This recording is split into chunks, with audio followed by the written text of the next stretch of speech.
Morogoro conference, the chaps that have written the memorandum are all under suspension, but nonetheless, the conference takes place as a couple of reflections, self-criticism. We all have often heard of the strategy and tactics.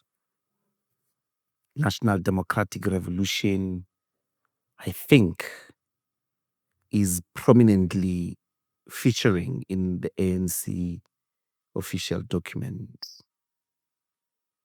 What becomes from that conference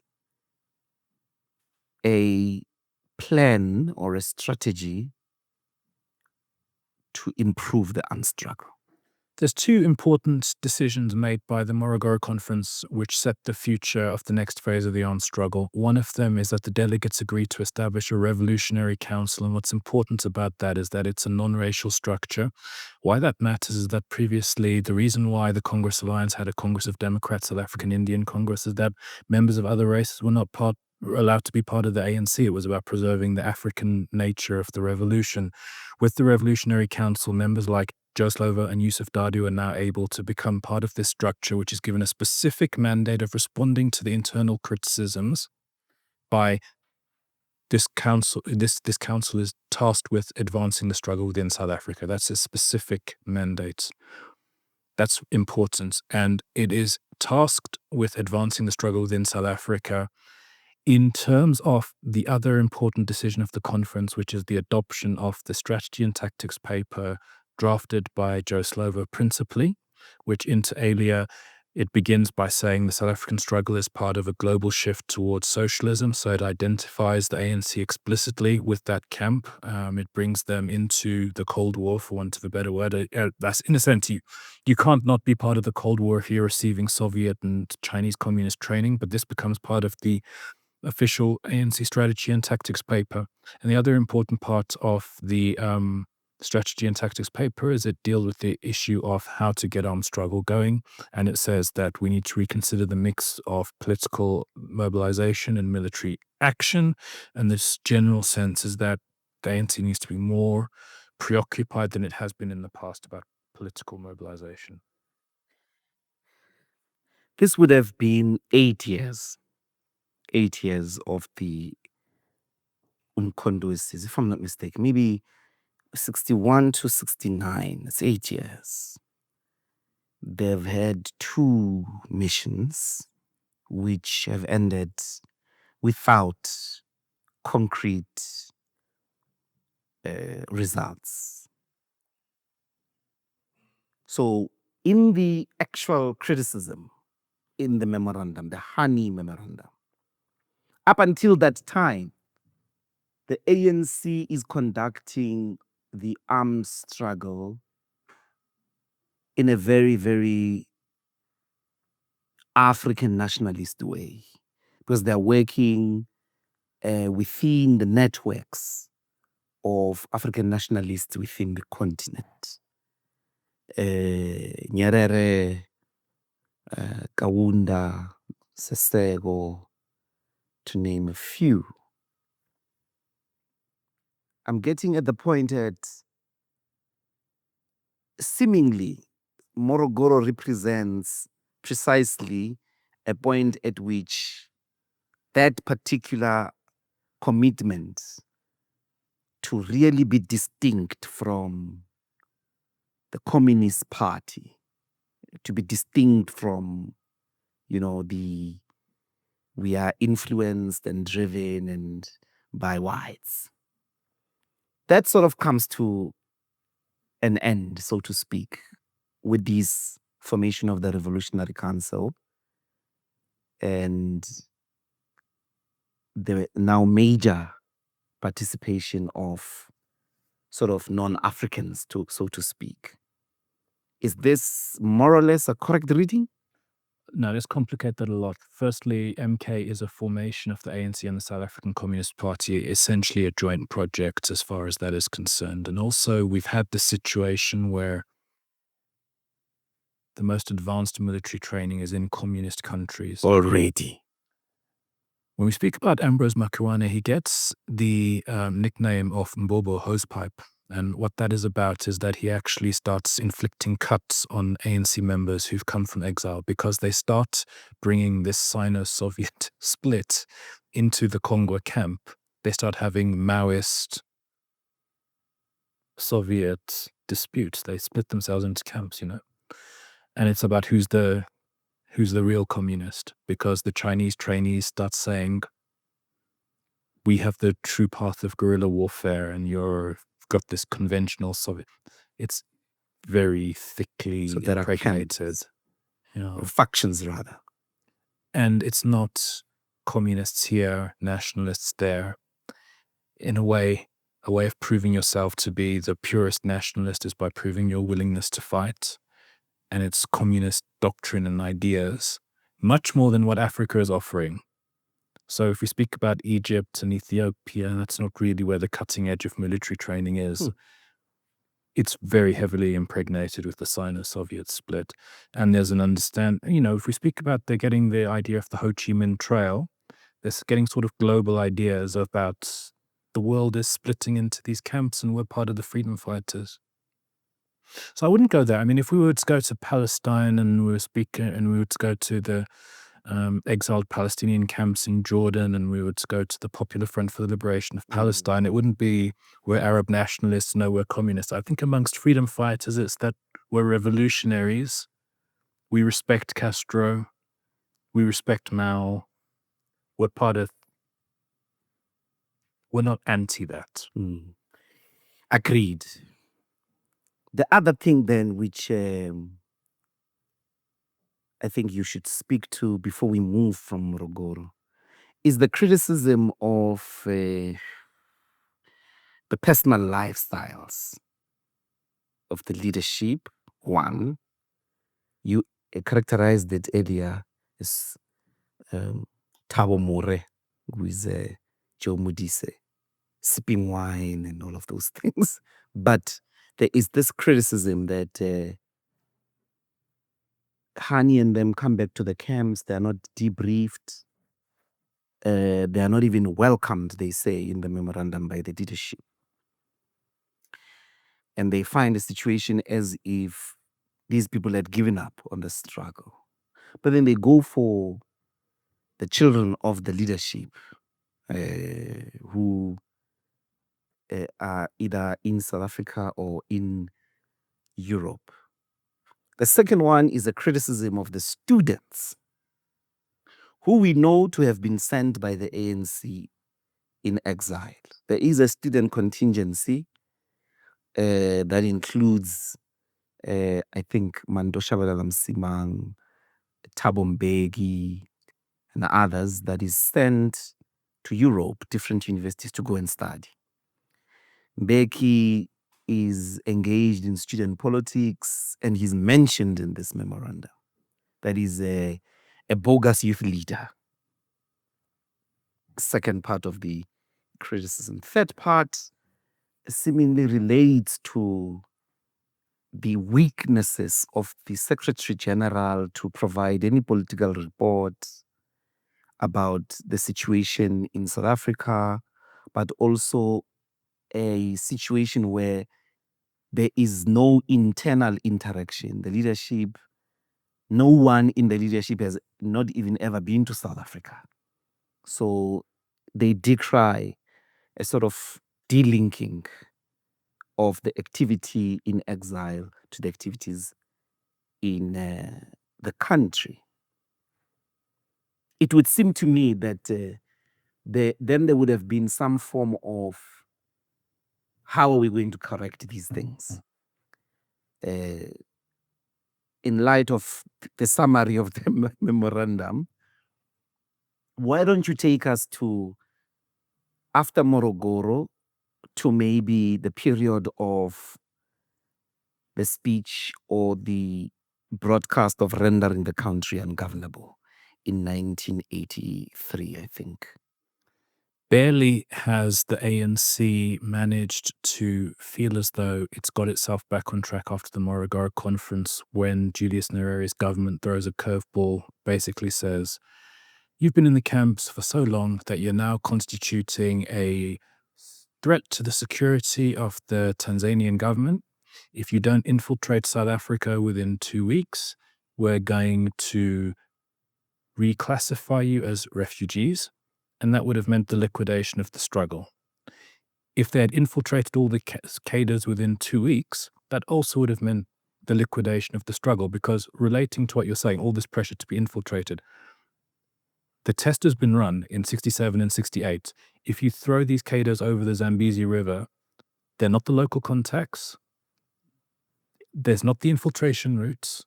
That is going to lead to the liquidation of Umkhonto we Sizwe by destruction. And we know that. There's no prospect that just throwing another military mission is going to succeed. So you've got to have sympathy, I think, for the predicament in which the leadership is concerned. Many things can be true. There could be corruption as far as individual leaders are concerned. That could be true. It could also be true that nobody's getting rich in exile. You don't become a exile leader if you want to become lavishly rich. That could also be true.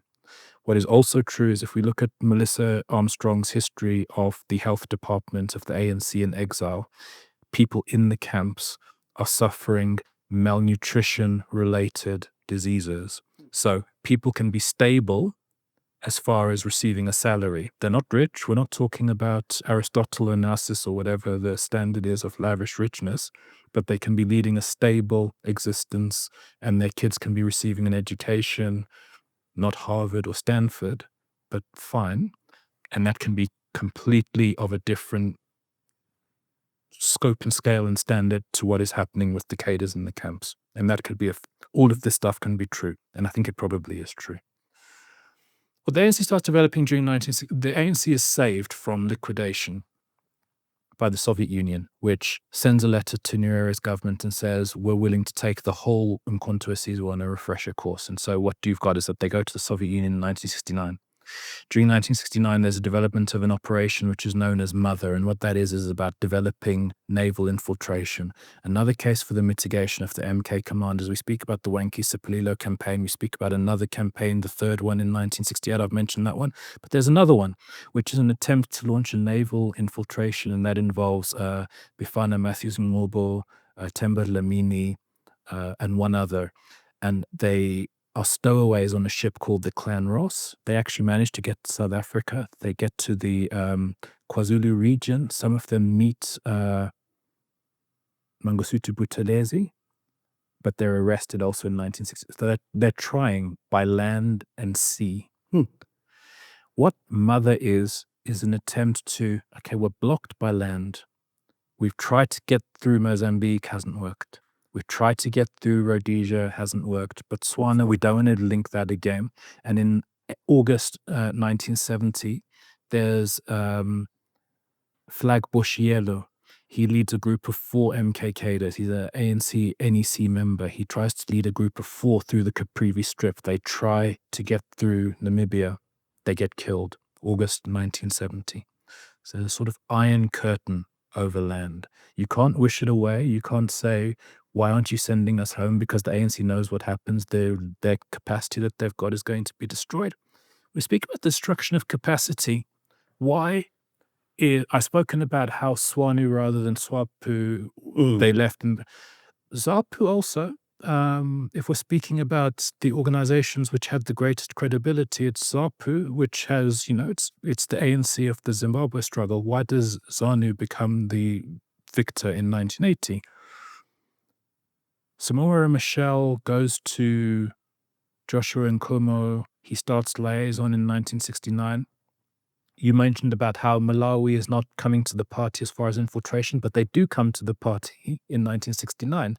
And they say, we're willing to open this window where you can now infiltrate via Malawi to Tete province.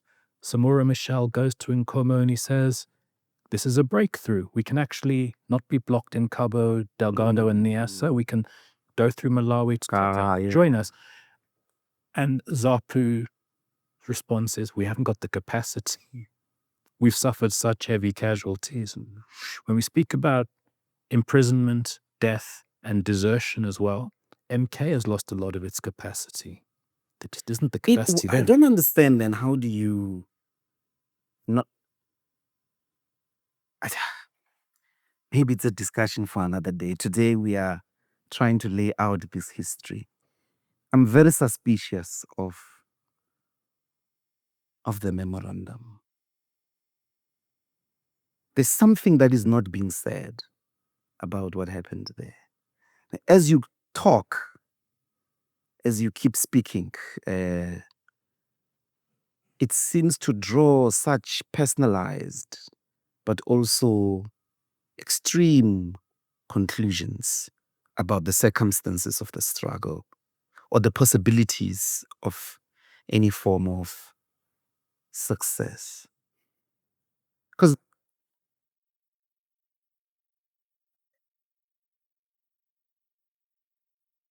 just the geographic layout of South Africa, you know what I mean? Like, even with a full cooperation, for instance, or once Mozambique is liberated, and you're going to take us through that. It's a war. It's a bloody civil war. Zimbabwe, Swaziland and Lesotho become, some point of protectorate through which, Lesotho fights this thing of being a liberated zone, but there's like internal, consistent self-sabotage. Then you've got Botswana. It's not fully committed. It just allows them to operate at some point, but their policy. And Namibia depends on the so-called Battle of Kutokanaval, which is mid-80s. The training that you are talking about would have needed a lot of naval capabilities. One, but secondly, to meet this army that is everywhere, but also chaps that could fly flights and fight war on the sky, but also the capacity to have these things, helicopters and all of that. I mean, when you look at Cabo Delgado, that's why there was a sort of protracted war. Both sides, had very, very well equipped, well experienced military personnel and military equipments. But I'm leaving it to you. By 70, even the sea is defeated. So now I can't get in by the land. I don't have anything to do with the air. The sea is also another difficult area. Everybody that keeps coming into South Africa doesn't go back. No one. Maybe up until Mark Maharaj, but nobody comes in the country of the senior leaders. And if they had done that, as you say, it would have been a liquidation of the same, if not worse, form than we saw just after the sort of Rivonia trial, which liquidated, which was a form of liquidation in its way. But anyway, Umkhonto says, what do they do from 1970 to do this armed struggle? The naval training which they receive is in Azerbaijan, in Baku, and it's in 1971 as part of this Mother, which is about naval infiltration. It's in February 1972 that they are flown from Moscow, so Baku to Moscow to Somalia. Why Somalia? Well, firstly, because there's still the tension with Julius Nyerere's Tanzania, and also because Siad Barre has launched a coup in Somalia and he's moving the country in a socialist direction. You've got to try and imagine Somalia as a Soviet socialist type republic. So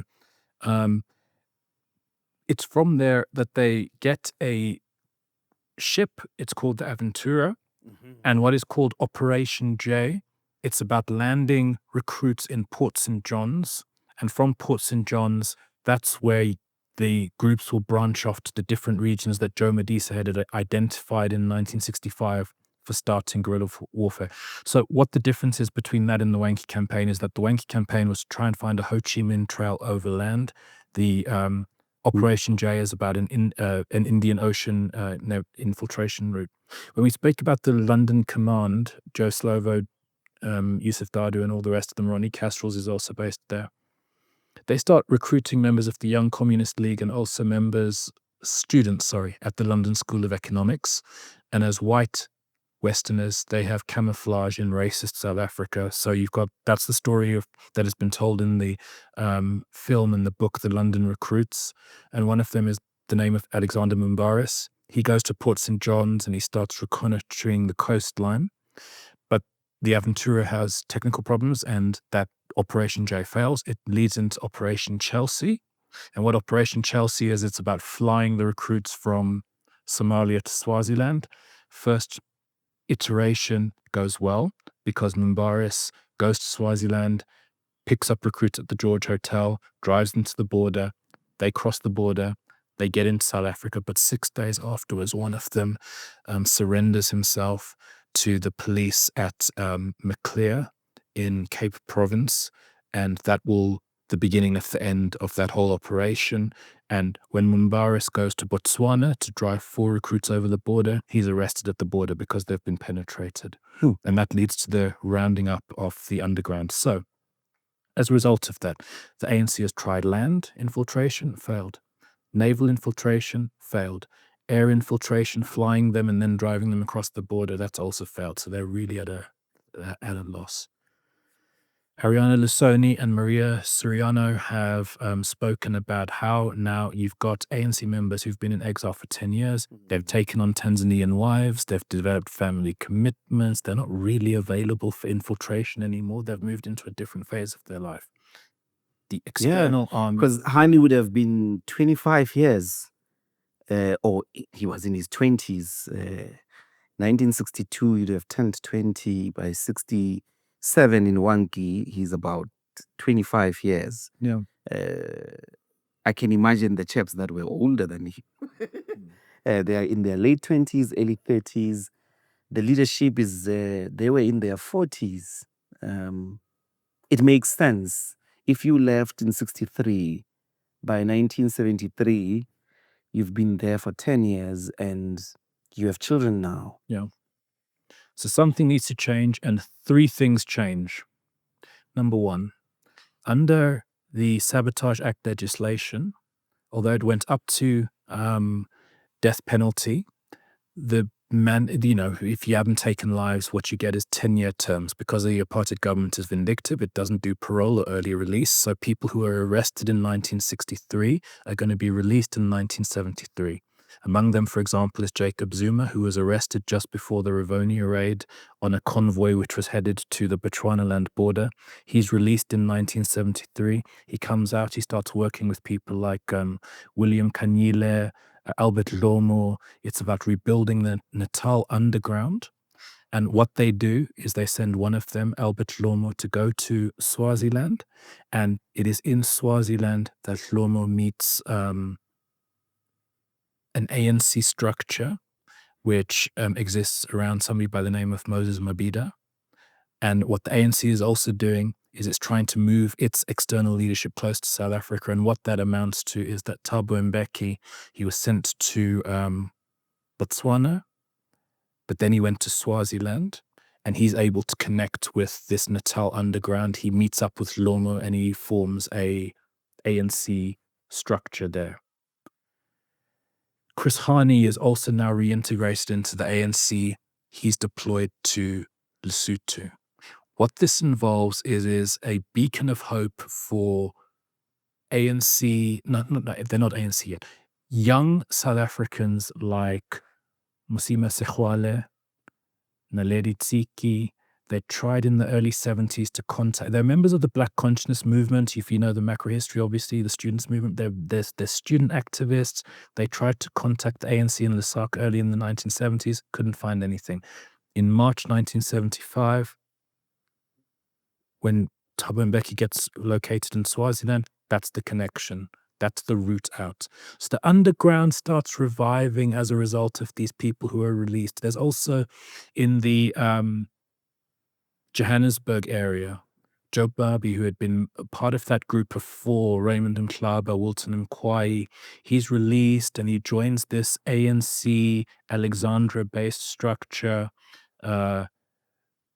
Martin Ramachadi, Petrus Nchabaleng from Sekatini-land in Nchabaleng, and that's called the main machinery. So these just nucleuses of ANC structures in the country, they start reviving around ANC. I think Henry Gwala as well. Yeah. Back in the Midlands, yes. Yeah, in Natal. And it's very precarious. A group gets arrested on the border. You, by any chance, I mean, you mentioned Zuma. You seem very confident that he was part of a group that was trying to go towards Botswana. Yeah. And they get arrested in Rustenburg? I wouldn't be sure about Rustenburg, but it's around the Zeerust area. Yeah, They were trying to cross out there, around that area. How many? If I were able to reference the book, I'd be able to tell you exactly, but it's around 50. But what's important about that is that they've been recruited from all over the country. So one of the earliest ANC members to die in custody, he's called Lux Martin Gudle. He's based in the Western Cape, where he'd worked alongside Dennis Goldberg. He'd sent a group and they were part of this convoy. Zuma obviously recruited from Natal area. What their arrest does... By who? Recruited by the Durban Command. I can't tell you exactly who, but the Durban MK structure sends them out. Yeah, because you see, this is the thing I do want to ask. This would 50 people, you say, around. This would have been the biggest trial. A monster convoy, yeah. This would have been the biggest trial of the ANC. And I only hear about it superficially. But you never hear where did it take place, who were the lawyers, and collaborating public evidence, like the public coverage of the trial. I wish there would be more attention paid to it, but the trial records are there. I mean, they're at the University of the Witwatersrand historical papers. I think they've probably digitized some of them and made them available, but those who've got the inclination to go through the fantastic resource of historical trial papers that they've got. You have seen the details of this trial. Yeah, all of these small groups of MK. The first academic book on MK was by this American Edward Fate, and it's called Urban Revolt in South Africa. That's based on the trials. It's based on these ordinary rank and file people. Yeah, but I mean, I have got a different account around this trial that many people can't tell us who were the lawyers. What were the charges?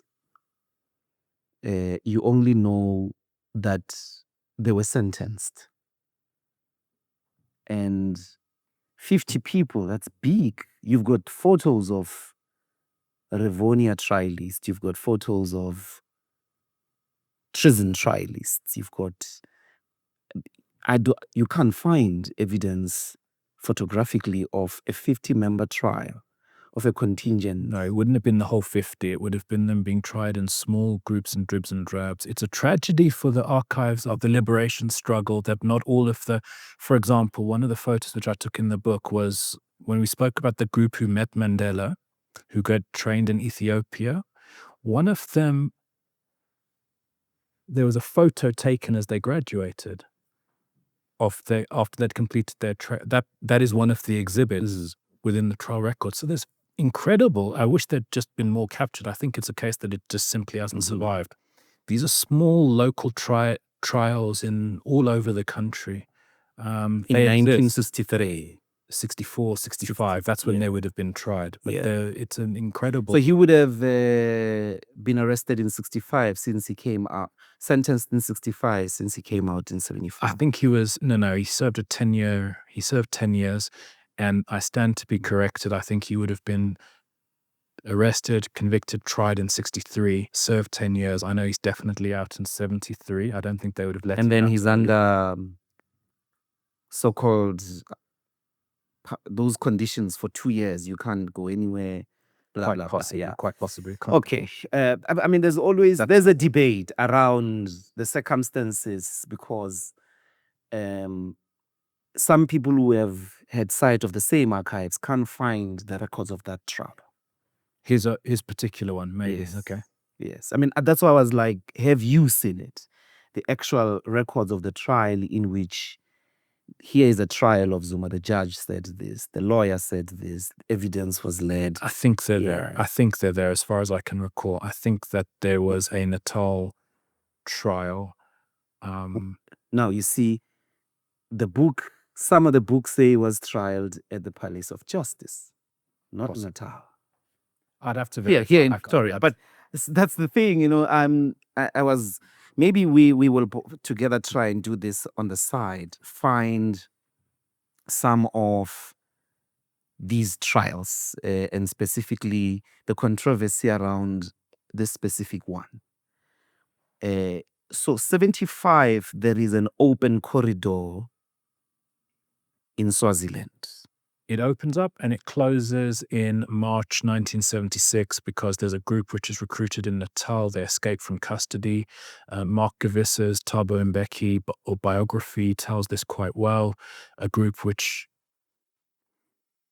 they find out that they're going for military training. It's not quite what they're expecting. They report to the Swazi police, and Mbeki and Zuma are arrested and they're deported from South Africa. So that's a setback. But within a couple of days, the South African Defense Force is forced to retreat from Angola as a result of 36,000 Cubans who managed to defeat a South African invasion. So the region is turning. What has turned? Well, the fact that the Cubans are in Angola is a testament to the fact that in April 1974, you've got the coup in Lisbon, where the Portuguese army have basically said, we don't think we can win these wars in Africa, we've had it. And that creates a basis for Mozambique to achieve independence. So Albert Lomo, he's sent out in 1973 to contact the ANC abroad. He comes back to Natal after April 1974 saying, I've made contact and we can now resume this activity. So number one, the beginning of the reconstitution of the ANC underground, that's the first thing that changes. I mentioned three things have to change. One of them is the rebuilding of those structures. The second is the Portuguese coup, which enables the ANC to break out of this buffer. I spoke about the Iron Curtain, Mozambique, Rhodesia, Namibia. Now that curtain has been broken. ANC members, because when Frelimo gets a share of power from September 1974, it says to the ANC, will allow you to transit through this territory. Our only condition is don't cross directly into South Africa from Mozambique, because that will lead us to be victims of retaliation. Go via us to Swaziland, and then in Swaziland, you branch out and you're just 5 hours away from Johannesburg and Durban. That's what enabled Thabo Mbeki to come to Swaziland in March 1975. He's able to contact the Zuma Kanyile group in Natal, the main machinery in Alexandra. They've got these contacts. Sehwale is able to use that channel, and he's in Tanzania, and then he goes to East Germany, I think, where he receives military training. So that network. So even though the Swazi structure is rolled up in March 1976, you still got cadres like Slilo Ramusi, Naledi Tsiki, Mosima Sehwale. They're receiving training in East Germany. And just after the third thing that needs to change, because whilst you've got these small underground structures, it's very precarious. They're operating under very difficult conditions. But in June 1976, Soweto uprising. And from that point, the Soweto uprising is not a one-day affair. When you look at the Commission of Inquiry, it's from June 76 to February 1977. What's important about June 76, it marks the beginning of sustained urban insurrection, which is going to sweep the country. What you've got, in other words, is the revival of mass resistance, which had not existed since the 1950s. So not only is it reviving, though, it's reviving not as nonviolent protests with people getting arrested without fighting the regime. This is now insurrection. And that gives the ANC a potential base within South Africa. So the situation is completely turned around within this period. And within a very short space of time, an ANC, which was looking as though it was at a loose end, not able to affect the armed struggle, with an aging army. As a consequence of the repression that accompanies the Soweto uprising, you get a new generation of recruits who, it will now be 3,000 and 4,000. A lot of the same problems, because 4,000 cadres are not going to be able to defeat 500,000 South African Defence Force troops. So whilst it's better than it was, still many of the same problems. How are you going to activate the masses? Okay, they're activated within South Africa in insurrection, but how are you going to organize them under the ANC and build disciplined guerrilla structures? So still a lot of problems, but a very different strategic situation has been created.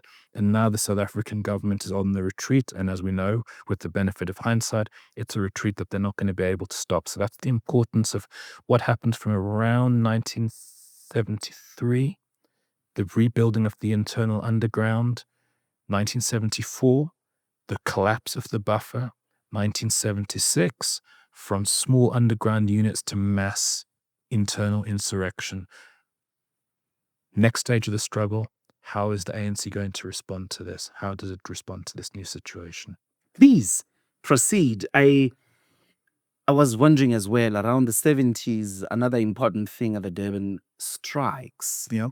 And the seeming evolution of before the students. I mean, Soweto specifically, because the impact of university demonstrations and resistance is not felt in communities per se until high schools and primary schools. They've got a huge impact in the sort of what you call insurrection. But something else is happening.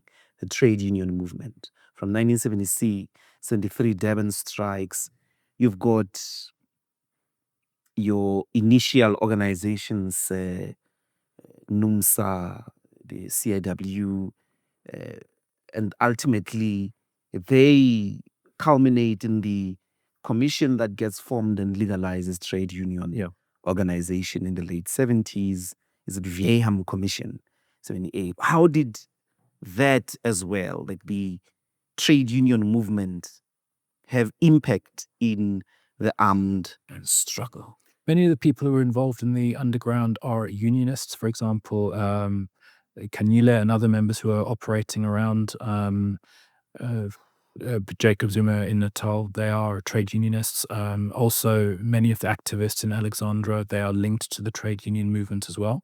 So when the ANC speaks about the four pillars of the liberation struggle, it's mass political struggle, it's underground struggle, it's armed struggle, and the fourth pillar is international diplomacy and solidarity. So there's fluidity between those three internal structures where many trade unionists are getting involved in the underground struggle and some are sending recruits out. And so there's that fluidity, which is also part of this revival of internal political resistance in the country, because a lot of the trade union militancy begins to assume a political form, especially in the late 1970s. So the revival of the trade unions, along with the Soweto uprising, it's part of aspects of this revival of underground activity. With regards to how the ANC responds, well, in 77, Madisa becomes the commander, and Slovo the political commissar, which is deputy commander of a new MK structure, which is called Central Operational Headquarters.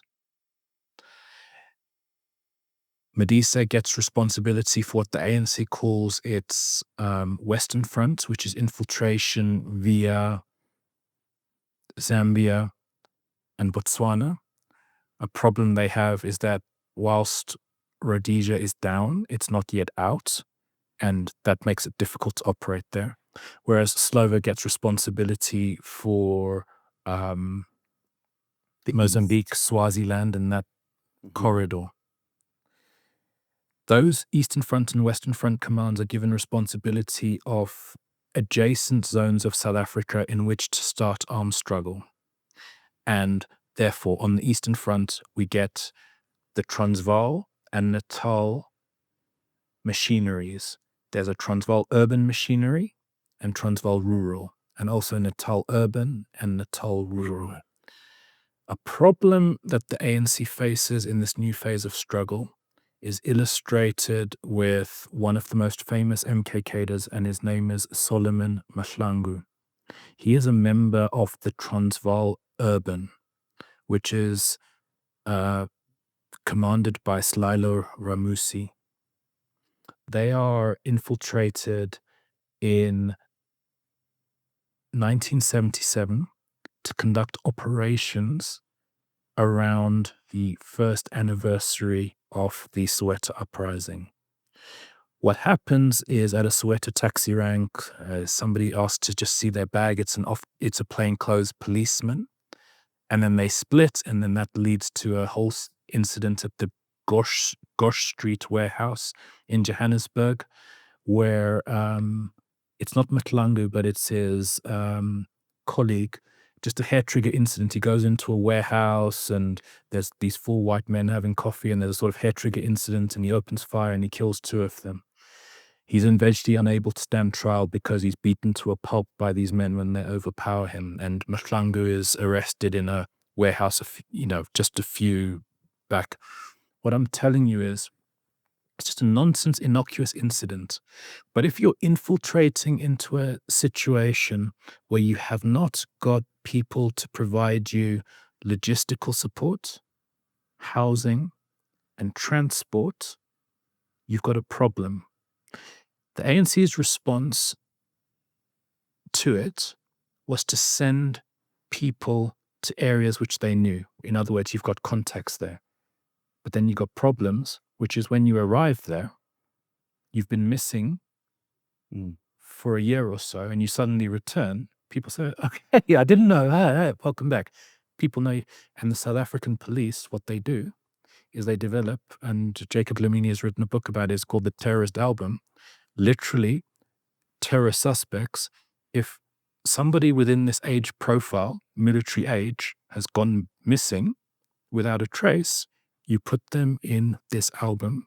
You send the album to all police stations, and you've got the police and say, tell us if this person has come home. You get people, so you either go to an area you know, in case you're suspect, or you go to an area you don't know, which you're suspect. Who is this guy? That's a problem. You need to have those supporting political structures.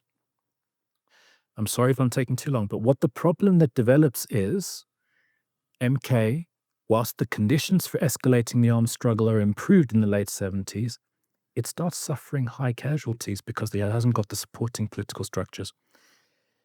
So, in 1977, the armed struggle is at a higher level than in 1976, but in 1978, by October, it's actually lower than in 1977 because they're suffering such high casualties. And this is what leads the ANC to send a delegation to Vietnam. Vietnam's revolution is completed in 1975 with victory when they reunify the country. And Oliver Tambo leads a delegation, and they go there to learn the lessons. And the delegation, who is in the delegation? Oliver Tambo is the leader. Joe Slovo is a part of it. If you put me under pressure, I can't recall now who the other members are, but it's a small delegation which go there and they receive briefings. And these the guys that wrote the Green Book. I'll get to the Green Book in a second, and you need to speed me up. You need to speed me up. You're right on pace. Don't worry. And what they get is a briefing. Some people say it's General Giap. If General Giap did brief them, it's not in the ANC archives. If you go to the ANC archives at Fort Hare, you literally have Oliver Tambo's notes. It's an incredible record. And he basically lists what they've said. Now, when I speak about the Strategy and Tactics paper of 1969, people can read and they can debate and they can contradict me. When they speak about political mobilization having to be greater in the future, in my reading, it's very speculative. It's not a clear idea of how it's done. What the importance of the Vietnam trip is they get very detailed briefings about how the Vietnamese revolutionaries did it. And what the Vietnamese tell them is that how we started armed struggle in specific areas is we sent armed propaganda units. What they would do is they would conduct operations, assassinate collaborators to raise confidence of the masses in our military capacity. Because if you're going to support guerrillas, you're taking a risk. And if people are going to brave themselves to take that risk, they need to have confidence that these people are serious militarily. So he had they would conduct military operations, they would disseminate propaganda, and therefore you would prepare the people to be able to receive larger military units. But it started with armed propaganda. And what is very rich about these records, and you can see it in Tambo's magnificent handwriting, it's very legible and you can follow it, very detailed outline of what the Vietnamese told them. The reason why I'm emphasizing this, and I think it is worth pausing here, if people will tell you about this Vietnamese trip, and there's all sorts of legends about what the Vietnamese told them, we don't need to rely on legends because we've got the actual briefings in detail. And this leads to a conference being held in Luanda in late 78. So the trip is in October. December, January, there's this meeting where they receive the delegation's report and they decide to establish a politico-military strategy commission to consolidate the findings of the delegation. And it's in March 1979 that politico-military strategy commission will deliver its report, which is known as the Green Book after the color of its bound cover.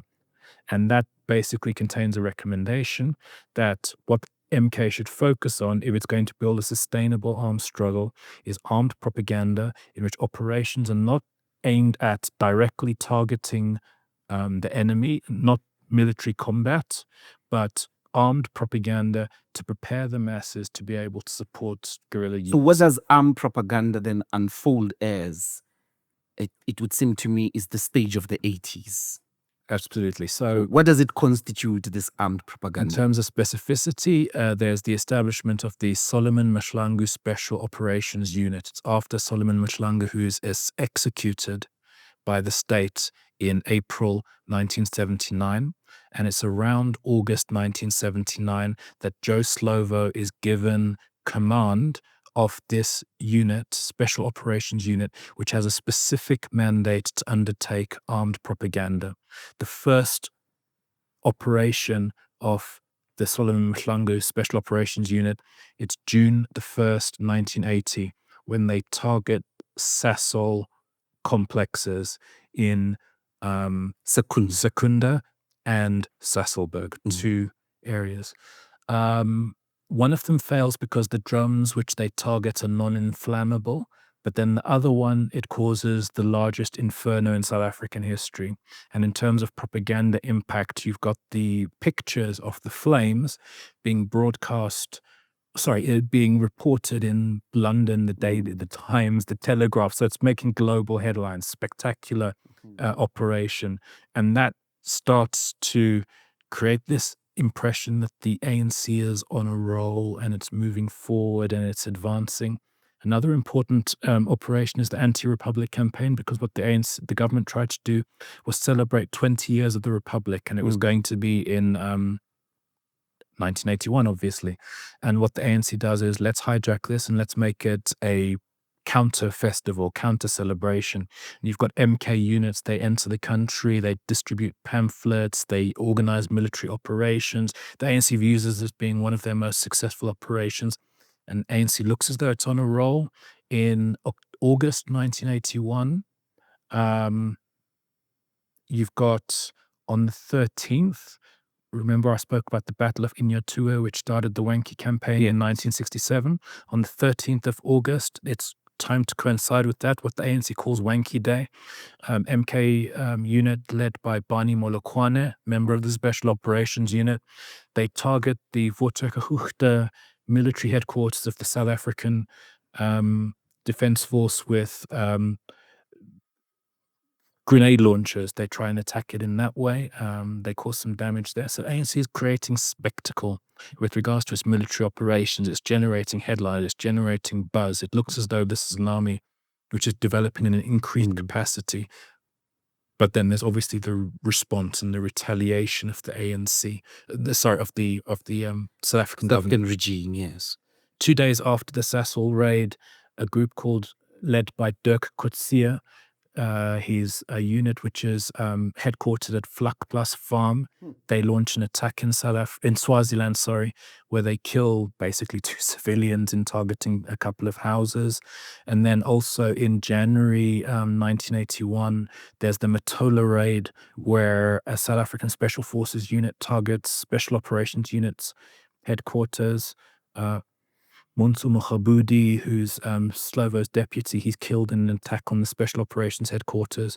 They also target SACTU, the South African Congress of Trade Unions, and MK Natal machinery headquarters. They kill 12 people. So what I'm speaking about is you've got this tit-for-tat which is developing. Yes. So after the Matola raid, which is the South African attack on Matola headquarters, you've got the South African ANC coming straight back at them with the Fortjaka attack in August 1981. But the ANC's rising in status, because whilst it is a tit for tat, whilst they're taking casualties, they're also showing signs that they're able to engage in this sort of back and forth. Part of the tit for tat, Eugene de Kock, who will become one of the most effective counterinsurgent fighters. He leads. Can we edit that out? Eugene de Kock's attack on Maseru that I'm focusing on is in December 1985, not in December 1982. But there's a Maseru raid in 1982, which leads to 40 refugees being killed, and not just refugees but locals as well. And Chris is there. No. Okay. Chris Hani, the ANC had made it clear, and the ANC is actually furious about this. They had made it clear that Hani is not there. They'd made it clear that he's leaving the country. He's left Lesotho. And what you had after the Maseru raid is the South African Defence Force saying all of these things. We're sure that we killed Chris Hani. We've got the fingerprints to prove it. And then Chris Hani was able to produce himself a few days later and say, you actually didn't get me. So what the ANC thinks that it was actually a murder mission to try and kill his family, but his family fortunately survived. Days after Maseru, you've got Koeberg nuclear facility, which is attacked from the inside because ANC Special Operations Unit has recruited Rodney Wilkinson, who's a white member who's there. 4 reactors are targeted, or there are 4 explosions in the reactor days after. Another important one is the Church Streets. So whilst MK doesn't have the capacity to respond within days by attacking Koeberg, that was a plan which they'd organized long before the Maseru raid. The response to Maseru massacre is the Church Street bombing, which is in May 1983, where 2 MK cadres, they try and target the Air Force headquarters, and 18 people are killed in that attack. I don't want to get too bogged down in detail. What I'm emphasizing to you is that in the minds of South Africans, the ANC is on the rise, sort of. Yeah. But we're able to go toe to toe with them. But they're not able to build these underground structures. And in 1901, rooted in people, in the perfect guerrilla sense, guerrilla warfare sense. So feel free to edit out some of my, I do want to come to this famous speech then. I mean, we are in 83, and I'm sure we can, from rendering the country ungovernable, which leads... I often get confused, is it before or after the Vaal uprising? No, it's in January 1984. 84. And what the ANC's calculus is that if we've got this happening, it will create spaces for us to be able to step in there, move in military cadres and start organizing the masses.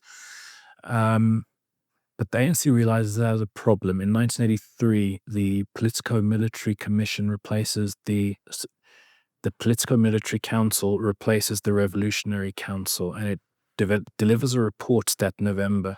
It basically says that whilst mass resistance to the regime has stepped up, our objective of building ANC structures around those mass centers of resistance, it hasn't made headway. And if we don't do that, we're going to be in trouble, because the South African government articulated its strategy of forcing us out of the region. The ANC, the South African government has already recorded its first major success. In February 1982, it gets a secret non-aggression agreement with the Swaziland government to jointly combat terrorism and subversion. This had followed a long campaign of South African diplomatic and military pressure, putting the squeeze on the Swazi government, and the Swazi government capitulates. After the Maseru massacre, Mozambique's government starts entering into talks with the South African government.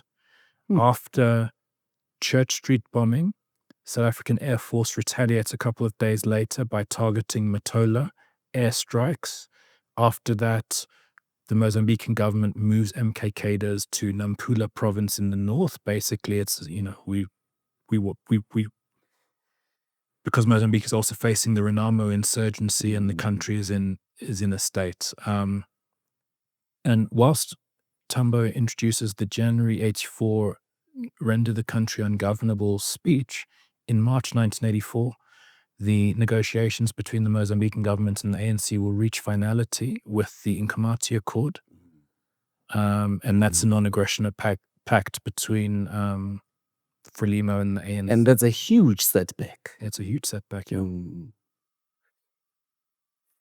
But this is all before September 1984. This is all before the Val uprising. But what you've got there is a solidification of what the Politico-Military Council had said, because that is literally now a sustained township insurrection. But the ANC is not able to capitalize because it's been forced onto the retreat by the Nkomati Accord. I want to do two things in the interest of time, or ask two things. We know what follows the Val uprising is two states of emergency that are sustained up until the unbanning of the ANC. 85 to 1990.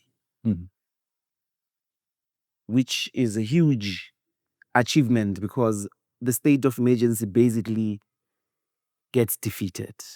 Yeah. But in that intervening period, you've got the Battle of Kutokanaval. Yeah. Can you just take us through that and its impact? You've got sustained mass struggle, stayaways, demonstrations, and all of that in these 5 coming years.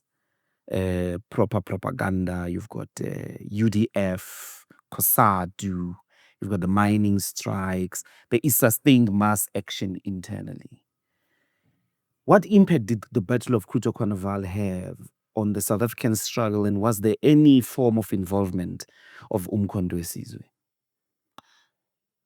There is involvement of Umkhonto weSizwe in the following sense, which is that as a result of the Angolan government being engaged in the southeast of the country, MK is involved in what it calls its northern campaign, and that involves it taking over responsibility for defending its camps in Angola.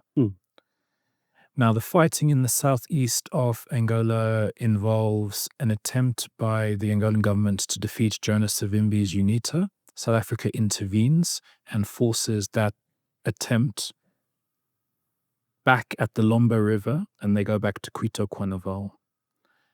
And the South Africans feel as though it's a great victory. Some people speak Magnus Milan in his memoirs, the greatest ever victory. But what Fidel Castro does is he decides to escalate. He says, when the MPLA government appeals to him for support, he says, okay, we'll send troops to defend Kutokanaval, but we're also going to send troops who are going to go from Lubango on the coast, and they're actually going to go straight down to the border, because South Africa has been involved in 1966 in what it calls a border war against SWAPO, which is that we're going to protect the border, prevent SWAPO infiltration, and what we're going to do and how we're going to do that is we're going to create this buffer zone, a no-go zone in southern Angola, and it's going to be a free fire zone.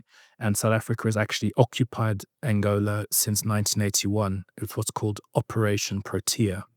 And after they'd invaded, they refused to retreat. What Fidel Castro does is he basically says, not only are we going to defend Kutokanaval, But while we're going to challenge the South Africans and we're going to enter this so-called no-go zone, we're going to reclaim it for the Angolan government, and we're going to do it by sending in overwhelming military forces, and we're going to reclaim it for the Angolan government. And what they do is they move into southern Angola and they force the South Africans out into Namibia. The significance of that is that the whole strategy of the border war has essentially been defeated because that buffer in southern Angola has disappeared. To cut a long story short, and the long story is that from the early 1970s, the South Africans had accepted that they're not going to be in control of Namibia forever. They tried first to a Turnhuller plan, and what that was we're going to give Namibia independence under some Bantustan structure. The international community said no way. So they formed this contact group, the 5 Western powers in the late 1970s, and they had Resolution 435, which was about UN-supervised elections. But then the Reagan administration, the American ones, introduced this linkage, which is that if South Africa leaves Namibia, the Cubans have to leave Angola. So the whole thing revolved around what the order of retreat would be. Because if the Cubans leave Angola and the South Africans are still in Namibia, the South Africans are going to be able to intimidate the MPLA government. Vice versa. If the South Africans leave Namibia and the Cubans are still in Angola, SWAPO is going to be in a massively advantageous position to infiltrate Southwest Africa and dominate that country. So what it's called in Chester Crocker's memoirs, he's the leading American diplomat, is it going to be Namibia first or Angola first? And what the importance of the Battle of Cuito Carnaval is that South Africa, after having insisted it's going to be Angola first, get the Cubans out, then we implement Resolution 435, which would enable South Africa to dominate the region. It actually becomes a Namibia first process. I'm sorry if I'm losing everybody. Hopefully they've got the rewind button and they can follow me. It becomes Resolution 435 has got to be completed, and then the Cubans will slowly leave Angola in stages, which will end in 1991. That enables SWAPO to be in a much stronger situation, and that it helps SWAPO to win Namibian independence elections, which are held in November 1989. The importance of the Battle of Cuito Carnaval is that it facilitates that diplomatic victory, which forces South Africa to accept a Namibia first process, which is that Namibia will become independent first, and only after Namibia is independent will we see the Cubans slowly withdraw in stages. It enables a slight domination. And what tactical advantage, if any, do you read towards the South African struggle? What does that do for the Umkhonto weSizwe ANC effort? The South African government launched Operation Agree to try and subvert the Namibian elections, and it was based on the calculation that if SWAPO wins these elections, it's going to create huge demoralization amongst the white population, because this is not the Portuguese leaving Angola or the Rhodesians accepting majority rule. This will be us withdrawing from a territory which we promised would never be surrendered to one of these liberation movements. What they said in those internal documents is that it is going to create a psychological effect that nationalist movements cannot be defeated by us, and that it's only a matter of time before the same happens in South Africa and before the ANC will therefore take over South Africa. Namibia's strategic importance is purely in the South African context. What sort of precedent will it set? So they really go all in. People may have heard vaguely about organizations such as the Civil Cooperation Bureau, the assassination of Anton Lubowski, all of these incidents related. It's all part of this South African operation in Namibia. But it fails, and SWAPO wins the elections. But it does not win with a 2/3 majority, which will enable it to draft the Namibian constitution unilaterally. That's one thing. The elections from the 7th to the 11th of November 1989 overlap with the collapse of the Berlin Wall, and that leads a reformist group within the South African government led by F.W. de Klerk, who takes over from P.W. Botha in August 1989, to think that might be good enough. That might be the best we can get, and that might actually be good enough. If the Soviet Union is no longer around to support the ANC, and we enter into negotiations with them, that will ease the international pressure on us. It will restore our good reputation in the West, and we can actually now put the squeeze on the ANC, and maybe we can force them into a negotiated solution in which they will not be able to totally dominate.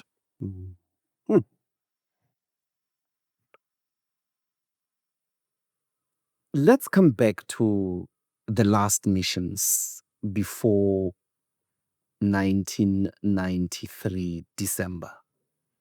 It's disbandment. Between 1990, when de Klerk says Mandela is released, February. What becomes of Umkhonto weSizwe? Okay. In those years? Let's try and put some things together. As part of the agreement that leads to Namibian independence, there's a non-aggression pact between South Africa and Angola, and part of that involves closing down MK's camps. And what happens as a result of that is that MK is flown by the Soviets to Tanzania and Ethiopia. What that means is that Umkhonto weSizwe's bases are farther away from South Africa than they've ever been. And also now they have to reconnoiter new logistics lines. Basically, towards the end of 1989, people are saying, has MK suspended the armed struggle to facilitate negotiations? And Chris Hani tells journalists in January 1990 in Lusaka, look, no, we haven't. It's just that we've got major logistics problems. So this South African government, in a sense, has managed to contain MK's insurgency by forcing it back further than it had been before. That influences F.W. Klerk's February 1990 speech to unban the ANC. But what that does is that if the ANC is now legalized within the country, ANC members can return from exile. And there's nothing that says MK members can't be part of that process. So now you've got ANC members returning to the country, but you've also now got the ANC being unbanned inside the country. So the problem the ANC has always had is, how do we build structures amongst the masses? They can now do that openly. And what you've got as a result of that is that MK is now able to contest domination of the townships, which are going to be critical in democratic elections. MK members are able to return from abroad. They're able to establish themselves openly in the townships, build clandestine structures.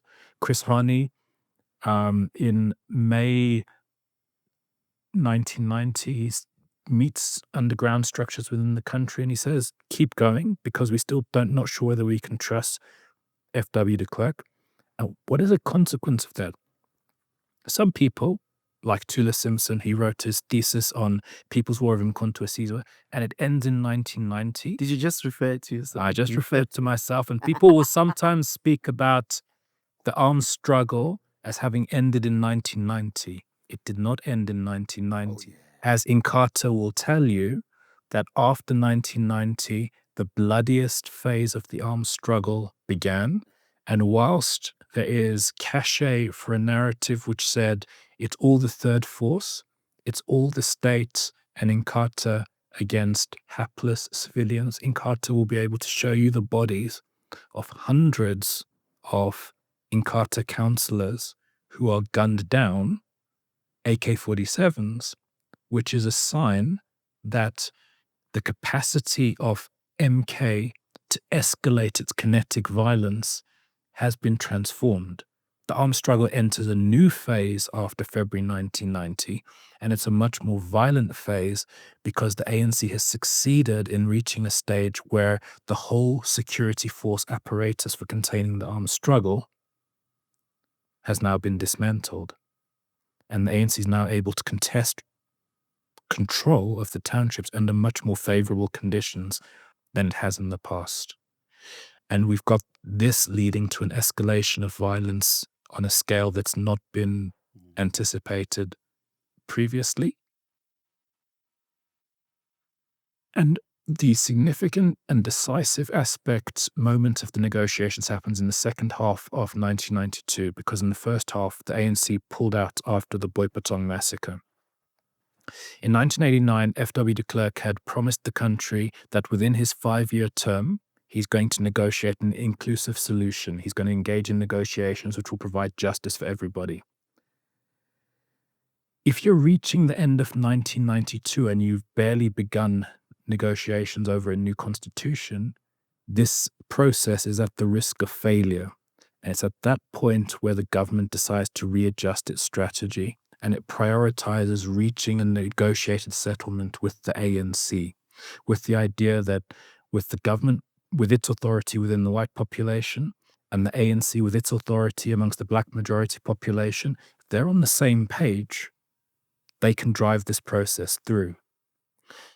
They reach an agreement in February 1993 on power sharing, where they're basically on the same page when negotiations resume in April 1993. With the ANC and the government on the same page, people who are opposed to the idea of majority rule start becoming more desperate. What forms does the desperation take? You've got people like Janus Valush. He assassinates Chris Hani, trying to start a race war with the idea that this is the only thing that can collapse this process. Doesn't work. The negotiations continue. The AWB, it occupies the Kempton Park World Trade Center, where the ANC and the National Party are negotiating alongside others. It occupies it. It crashes tanks through the entrance, but it fails. Days after the ANC and National Party reach agreement on merging their forces together. Basically, you've got a negotiations juggernaut. By the end of 1993, the negotiations will be complete. The negotiated settlement is reached late in 1993. All that remains in 1994 is conducting successful negotiations.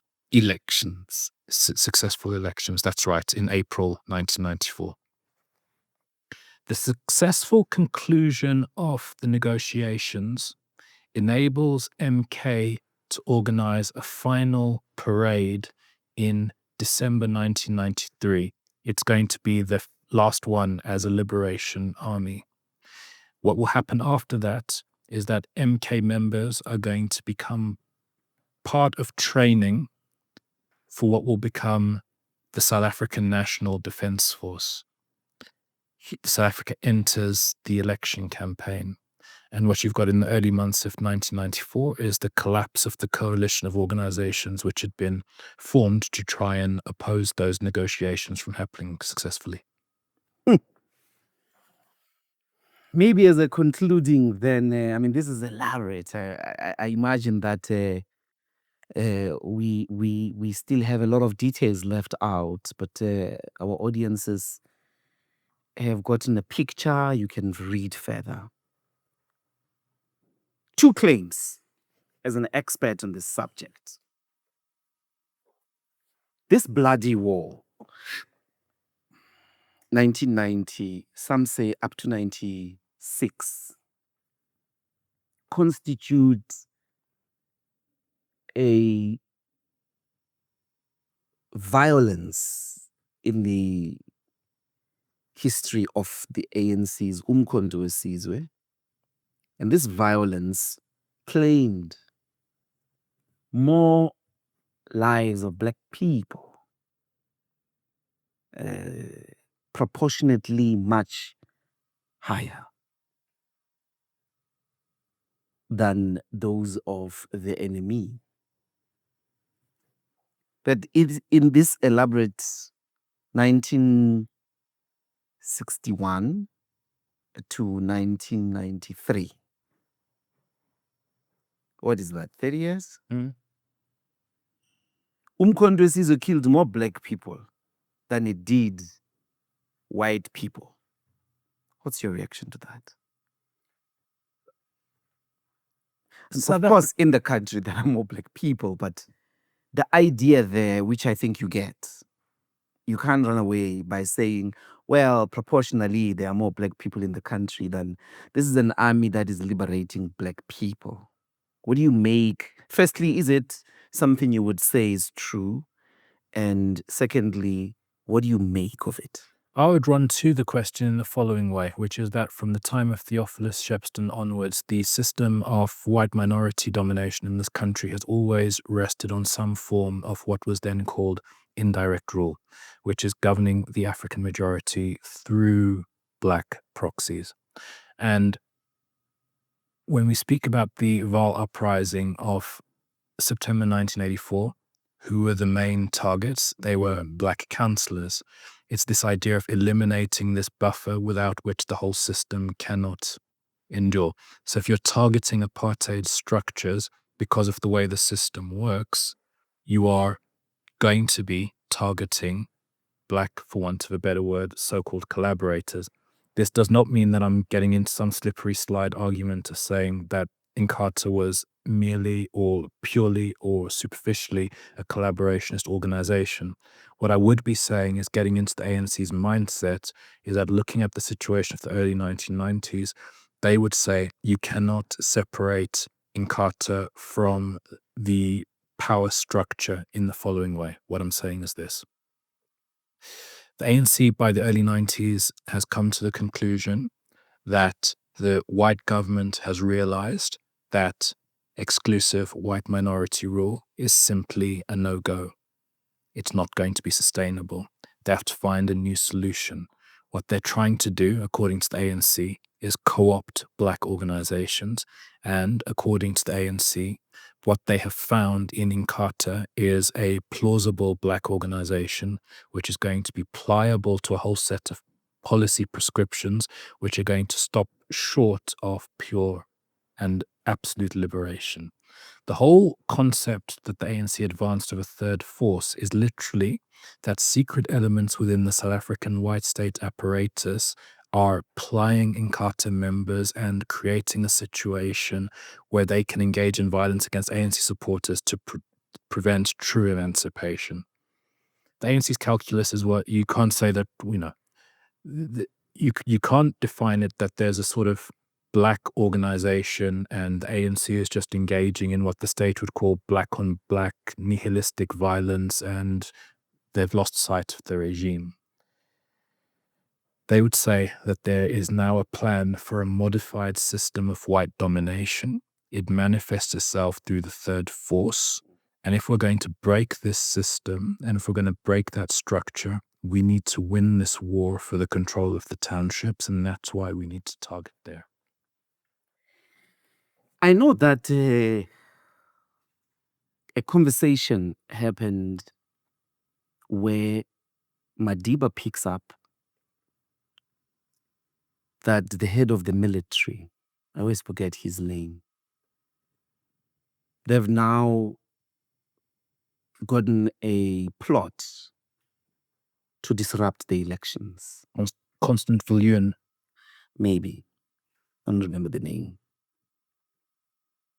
Now, this plot was at an advanced stage. Madiba picks up that and convenes this chap and says, look, I'm aware, but can you confirm that you've got this plot, is working with Savimbi, you've got a farm there, and it includes kidnaps of key leaders, which included Madiba, de Klerk, those chaps that were negotiating, that they would be taken there and be forced to sign an agreement to continue apartheid in some form. This general says, no, indeed, this is true. Madiba says, the reality is that, in such a situation, you might actually defeat us. I don't know if you're aware of this. Madiba says, you will defeat us. You know the country better. You've been running it for many, many years. as the generals, you've got, more knowledge, more equipment. But this will only succeed in the short run. Yeah. And I mean, the chap is like excited by the fact that Mandela appreciates that Umkhonto weSizwe stood no chance against the South African National Defence Force, maybe. And Madiba, after having spoken to de Klerk, speaking to Botha, who was still alive, trying to get this general and his people back to the table. Military intelligence or defense intelligence, I can't recall what it was called. They literally come to the table only about, a week before the elections to sign an agreement facilitated by Thabo Mbeki.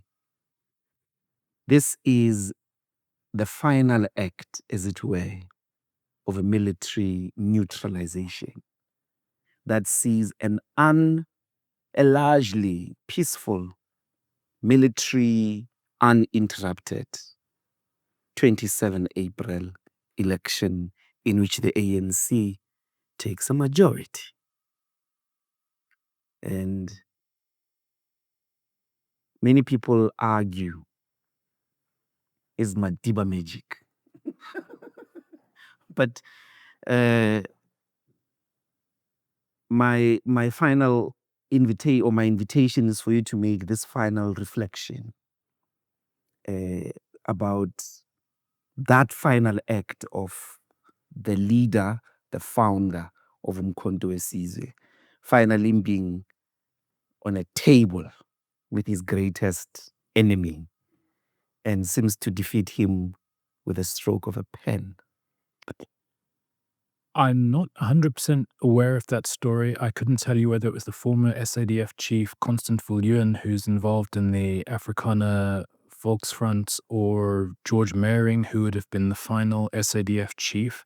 I do know that one of the apocryphal stories is that the SADF general said, yeah, we could seize key points in the country. Nobody could stop us. But then what would we do? How would we hold the country when people are dead set against the idea of white minority rule? And then they realized we could seize the country, but we couldn't hold it for very long, which is similar to what you're saying. Yeah. And then there was this great fear about the idea of a white right-wing backlash and the idea that they would be able to call on members, not just serving members of the Defense Force, but also civilians who are affiliated to reserves of the South African Defense Force. That was tested in the Battle of Witwatersrand, which happened in March 1994 after Lucas Mangope announced that Witwatersrand wouldn't participate in the elections. And he called on the Afrikaner Volksfront, and that was the time for the white right wing to put up or shut up as far as their military capacity was concerned. And the Witwatersrand Defense Force basically drove them out. They massacred them. Well, they drove them out, and then they massacred a group of 3, which was involved at the end. And I think that showed that the white right wing didn't have as much white support as they thought, that the white minority, a majority of whom had backed F.W. de Klerk's negotiating strategy in March 1992, when he put a referendum to them, do you support the process that I began in February 1990? And 2/3 basically said yes. F.W. de Klerk had won a lot of support as far as the white bureaucracy and state apparatus was concerned, as a result of securing agreements from the ANC of what the ANC would call historic compromises. When I speak about the power sharing agreement, which was concluded in February 1993, part of that was that there would be no mass retrenchments, that there would be no Nuremberg-style tribunals. So I think there was enough that had been negotiated in the settlement to make people within the state apparatus think that it's better to go with this process than to try and engage in this adventure of trying to seize military power when we don't know what we would do next. South Africa would, in the following few years, encounter a few attacks. Bremark is one of them.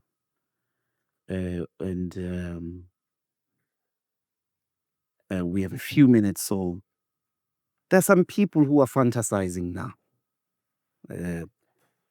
about if or can the union hold together the South African, can Madiba's deal, Madiba's new nation, the ANC's new nation, the ANC's constitution, can it hold the country together?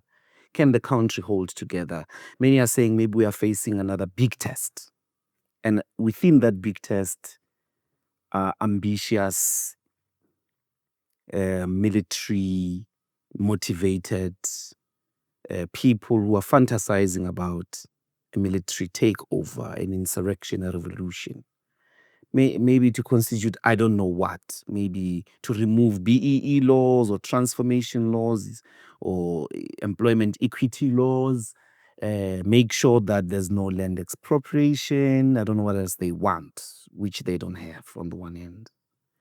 They will, in the same way, find indirect rule, external colonial potentates, collaborators, who are willing, to do, as it were, what the third force phenomena did at the time.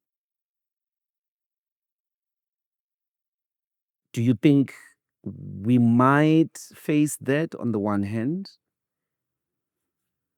And secondly, is it related maybe to the fact that over about 30% of the section of the white population didn't agree with de Klerk, but there was a section of the white armed, trained military that may have just gone underground because it could see that we don't have this day after, which would have said one day we will reconstitute and we might still win South Africa that can be dismembered. Yeah. Do you think this possibility in 2026 moving forward exists to undo Madiba's new nation? I don't think there's a high likelihood of territorial partition, and if people are watching this interview in a few years' time and partition has happened, the reasons why I would have said it was unlikely is the following. If you look at post-colonial Africa, for all the instability that has existed, borders have been fairly stable as far as that is concerned. Whilst there have been secessionist movements, it's rarely resulted in a shift in those borders. And one of the aspects that did for apartheid is that they were all about creating territorially separate states. But what you've got is an urbanizing economy where people are moving to those areas and it scrambles the demographic pattern. In other words, if there's going to be a breakaway, what would this breakaway region be? That would be ethnically homogenous and able to exercise self-determination. If we look at the Volksstaat idea, yes, it is now centered on Orania, but you've got to remember that Orania was supposed to be a nucleus of a Volksstaat, which would potentially, hopefully, have its capital, according to its advocates, in Pretoria. What happened in the first municipal elections after the 94 is that even the white population realized that that's really a non-starter. The center demographically and increasingly so are going to be urban areas, which are going to be ethnic melting pots. And in terms of defeating BE laws, I think there is opposition to that, but I think the commitment there is to defeat it politically and electorally. It's another important aspect of the transformation that is achieved in 1994. There's a theory I would advance, which is resistance takes the form of, opposition takes the form of least resistance. Part of the whole point of the struggle, if you're not happy with how the government is run, there is one option where you can choose the path of exile, underground resistance, have the risk of your life being taken, and sustain that for 30 years. But the whole point of democracy is if you're not happy, you can exercise your choice at the ballot box. You can see how popular you actually are. And I think our consumer, increasingly middle-class society would much rather go to the test of the ballot box. And if you lose at the ballot box and you realize you're not popular, for example, the Cape Independence Party, you accept that the people have spoken, you're not very popular, you need to try and either refine your message and come again with a better message. What you don't do is resort to arms, because that doesn't make sense, and you're not going to be able to get enough people to support you to do that.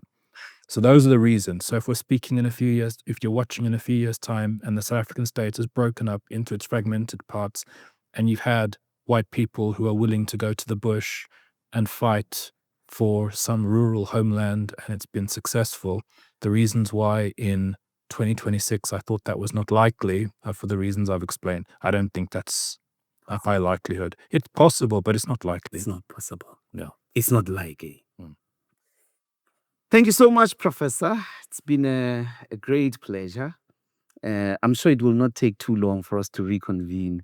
There are serious points of debates that I think might be thrashed out. I hope we can get the trial of the big Mr. JZ. I am interested. I've not found it. I've looked. And I do think there's something important there. Also because, unlike the rest of the chaps in his generation, he didn't get military training. He was not militarily trained in some East Germany, Russia, and any of those things. And yet there's this speculation which now sounds like the truth. Just like the fact that he was the head of the ANC intelligence, which is not true, because John Nhlanhla was. But you've got some of speculation and all of myth around MK other than that, But if you do get a hold of the trial record, I'd be interested to have it. I shall pass it on to you if I find it. But I must say, thank you for this opportunity. It's been a tremendous honor to be invited here to speak, and thank you for taking my work seriously enough to have such a detailed conversation. I hope it will be helpful to the listeners. Thank you so much. Nazo,